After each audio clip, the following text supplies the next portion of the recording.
BLM, Kerala, Tamil Nadu, Pondicherry. Paschim Bangal നിയമസഭാ തെരഞ്ഞെടുപ്പിലെ കനത്ത തോൽവിക്ക് പിന്നാലെ മമതാ ബാനർജി ക്യാമ്പ് കടുത്ത ആശങ്കയിലാണ്. മമത വിളിച്ച MLA-മാരുടെ യോഗത്തിൽ ഭൂരിപക്ഷവും പങ്കെടുക്കാത്തതിൽ നേതൃത്വത്തിന് കടുത്ത ആശങ്കയുണ്ട്.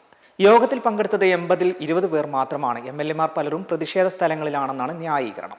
അഭിഷേക് ബാനർജി അടക്കം MLA-മാരുമായി സംസാരിക്കുന്നുമുണ്ട്. അതേസമയം തൃണമൂലിന്റെ കാൽച്ചുവട്ടിലെ മണ്ണ് ഒലിച്ചു പോകുന്നുവെന്ന് BJP പരിഹസിച്ചു.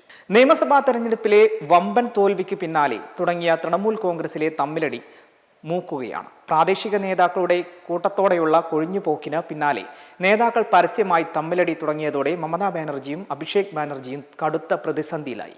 കഴിഞ്ഞ ദിവസമാണ് വരസത് MPയും TMC വനിതാ വിഭാഗം ദേശീയ അധ്യക്ഷയുമായിരുന്ന കക്കോലി ഘോഷ് ദസ്തിദാർ, ശ്രീരാംപൂർ MPയും മുതിർന്ന നേതാവുമായ കല്യാൺ ബാനർജിക്കെതിരെ ലോക്സഭാ സ്പീക്കർ ഓം ബിർളയ്ക്ക് പരാതി നൽകിയത്. പാർലമെന്റിനകത്ത് നിരന്തരം കല്യാൺ ബാനർജി വനിതാ നേതാക്കളെ അപമാനിച്ചുവെന്നാണ് പരാതിയിലുള്ളത്. ലോക്സഭാ ചീഫ് വിപ്പ് സ്ഥാനത്തു നിന്നും കക്കോലിയെ മാറ്റി കല്യാൺ ബാനർജിയെ നിയമിച്ചതിന് പിന്നാലെയാണ് പരാതി നൽകിയത്.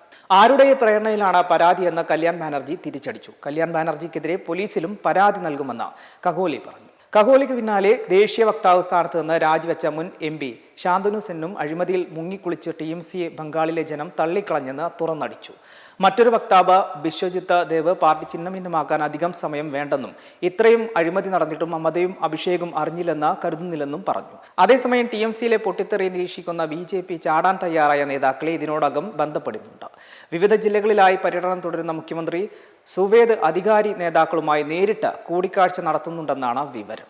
മെമ്പർമാരുടെ നിക്ഷേപങ്ങൾക്ക് ഉയർന്ന ലാഭവിഹിതം നൽകുന്ന കേന്ദ്ര സർക്കാർ സഹകരണ registered society Bharat Lajna multi state housing cooperative society limited.